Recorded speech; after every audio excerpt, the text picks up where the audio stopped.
Hi, it's me again with Corel tips and tricks. And this is the second part of this. It really means rectangular area dimensions.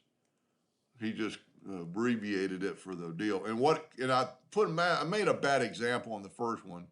So I thought I'd make a second one and add to it.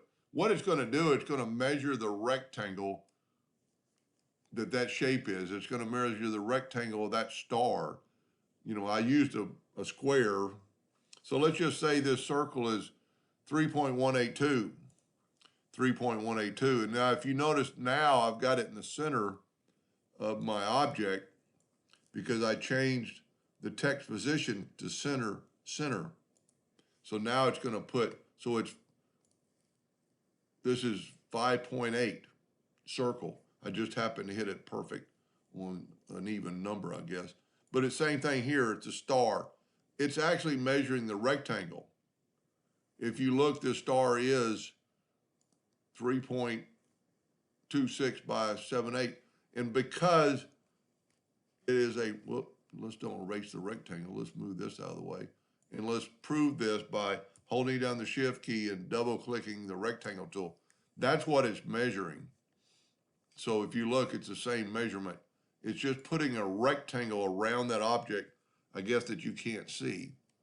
So once again, you could change the position like he had it in his, we could have bottom outside and actually put like a negative 0.5.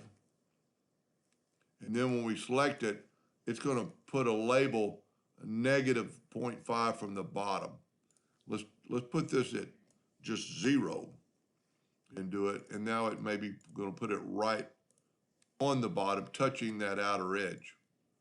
So just depending on what you want. You could have it in the center. Of course, it's going to be quite a bit bigger than the object.